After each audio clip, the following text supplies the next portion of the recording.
Hello friends, welcome to my channel. AP DSC 2025కి సంబంధించి DSC notification అనేది మరింత ఆలస్యమయ్యే అవకాశం అయితే ఉంది. దీని గురించి అయితే మనం కంప్లీట్‌గా డిస్కస్ చేద్దాం. అదేవిధంగా దీనికి గల కారణాలు ఏంటని కూడా మనమైతే మాట్లాడుకుందాం. సో, వీడియో అనేది స్కిప్ చేయకుండా అందరూ లాస్ట్ వరకైతే చూసే ప్రయత్నం అయితే చేయండి. మన ఛానల్‌కి ఎవరైనా కొత్తగా వచ్చితే మాత్రం సబ్స్క్రైబ్ అయితే చేసుకోండి. డైలీ ఇలాంటి అప్డేట్స్ అనేవి మన ఛానల్‌లో అందుబాటులో ఉంటాయి. Without any wasting time let's begin the video. ముందుగా మనమైతే ఈరోజు వచ్చిన అప్డేట్ గురించి అయితే మాట్లాడదాం. ప్రకటించిన డిఎస్సిలోని 16,347 పోస్టులలో కోత పడనుంది.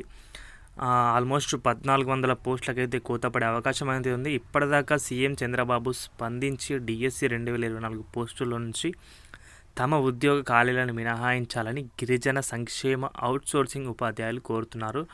లేకుంటే తమ ఆందోళన తీవ్రతరం చేస్తామని హెచ్చరించారు. ఇక్కడ నుంచి ఈ పాయింట్ అయితే గమనించండి. ఇప్పటికే ఎస్సీ రిజర్వేషన్ల సమస్యతో, అంటే ఎస్సీ వర్గీకరణకు సంబంధించి డిఎస్సి నోటిఫికేషన్ అనేది ఆల్మోస్ట్ వాయిదా పడింది కదా. దీనికి తోడు గిరిజన సంక్షేమ అవుట్సోర్సింగ్ పోస్టుల సమస్య రావడంతో నోటిఫికేషన్కు ఆటంకాలు ఎదుర్కొన్నాయి. ఈ గిరిజన సంక్షేమ అవుట్సోర్సింగ్ పోస్టుల వల్ల కూడా డిఎస్సి నోటిఫికేషన్ అనేది ఆలస్యమయ్యే అవకాశం అయితే ఉంది. ఆల్రెడీ దీనికి సంబంధించి ధర్నాలు అయితే ముందుగా చేశారు. బట్ సీఎం గారు దీన్ని రెక్టిఫై చేస్తామని చెప్పడంతో ధర్నా అనేది ఆపడం అయితే జరిగింది. బట్ ఇప్పుడు మళ్ళీ 1,400 పోస్టులకు అనేది కోత విధించబోతున్నారు.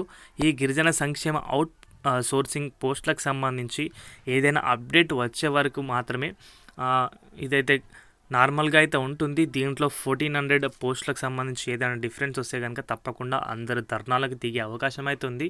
సో, డిఎస్సి అనేది దీనివల్ల కూడా జరిగే ఆగే ప్రమాదం అయితే ఉంది. సో, ప్రభుత్వం అనేది దీని పట్ల తొందరగా ఏదైనా ఒక నిర్ణయం తీసుకుంటే కనుకైతే దీన్ని నుంచి రెక్టిఫై చేసి డిఎస్సి ఆలస్యం కాకుండా ఉండే ఛాన్స్ అయితే ఉంటుంది.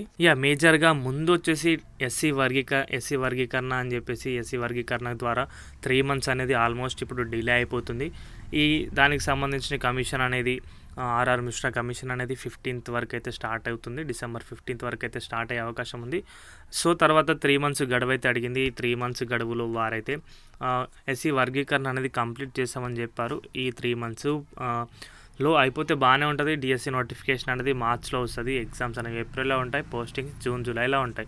బట్ ఈ గిరిజన సంక్షేమ పోస్టులకు సంబంధించి అవుట్సోర్సింగ్ పోస్టులకు సంబంధించి ఇంకేమైనా కూడా ప్రభుత్వం అనేది దీంట్లో కోత విధిస్తే కనుకైతే వారైతే తప్పకుండా ధర్నాకైతే దిగుతారు. సో, దానివల్ల కూడా డిఎస్సి నోటిఫికేషన్ అనేది పోస్ట్పోన్ అయ్యి ఇంకా టైం ఎక్కువ తీసుకునే అవకాశం అయితే ఉంటుంది. కాబట్టి ప్రభుత్వం దీని పట్ల సానుకూలంగా స్పందించి ముందుగా చెప్పినట్లే 16,347 పోస్టులను ఉంచితే కనుకైతే ఇప్పుడు మామూలుగా స్టూడెంట్స్ అభ్యర్థుల నుంచి ఆస్పిరెంట్స్ గురించి మాట్లాడుకున్నా కూడా వారు 16,347 పోస్టులకు అని చెప్పేసి ఇప్పుడు ప్రిపరేషన్ అనేది జరుగుతుంది. 16,347 పోస్టులకు ఇప్పుడు సడన్గా 1,400 పోస్ట్ తీసేస్తాము, దాంట్లో కోత విధిస్తామని చెప్తే ఎవరు కూడా అయితే నార్మల్గా అయితే ఊరుకోరండి. అందరికీ ఉన్న ఇంకొక ఆశ ఏంటంటే పోస్టులు జిల్లా వారీగా పోస్టులు పెంచాలని చెప్పేసి దీంట్లోనే తగ్గిస్తే కనుకైతే అందరూ ధర్నాలకు దిగి రోడ్డు మీకు వచ్చే ప్రమాదం అయితే ఉంటుంది. కాబట్టి ప్రభుత్వం వీటి పట్ల సానుకూలంగా స్పందించి తొందరగా రెక్టిఫై చేస్తే కనుకైతే ఎవరికి ఎలాంటి ఉండకుండా తొందరగా డిఎస్సి అనేది